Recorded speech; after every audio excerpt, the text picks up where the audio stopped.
سنا روش گزشتہ 4 برسوں سے افغانستان میں سیو دی چلڈرن پروگرام میں کام کر رہی ہیں۔ وہ افغانستان سے امریکی فوج کا انخلا مکمل ہونے اور طالبان کے ملک پر کنٹرول میں اضافے سے اپنی سلامتی کے بارے میں پریشان ہیں۔ ماضی میں ہم آزادانہ گھوم پھر سکتے تھے، دوستوں اور خاندان والوں سے مل سکتے تھے، لیکن میں گزشتہ 3 ماہ سے سیو دی چلڈرن کے لیے گھر سے کام کر رہی ہوں۔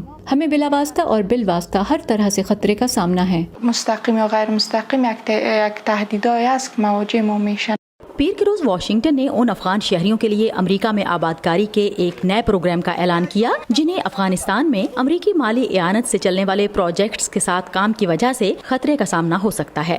سنا اسے کچھ افغان شہریوں کے لیے ایک اچھے موقع سے تعبیر کرتی ہیں۔ با زنا و مردایی که مثلا به اکثر حقیقت یہ ہے کہ وہ مرد اور خواتین جو جمہوریت، شہریوں کے حقوق اور انسانی حقوق پر یقین رکھتے ہیں وہ طالبان کے کنٹرول میں نہیں رہ سکتے۔ با طالب نمیتونن زندگی کنن۔ تاہم کچھ اور افراد کا خیال ہے کہ اس پروگرام کی وجہ سے ملک سے نوجوان اور پڑھے لکھے افغانوں کے ترک وطن میں اضافہ ہو جائے گا۔ اس عمل کا منفی پہلو یہ ہے کہ پڑھا لکھا طبقہ اور نوجوان اور ایسے لوگ جو ملک کو بچا سکتے ہیں وہ ملک چھوڑ رہے ہیں۔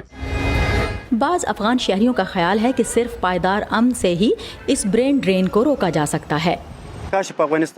اگر جنگ نہیں ہوگی تو لوگ افغانستان سے فرار نہیں ہوں گے۔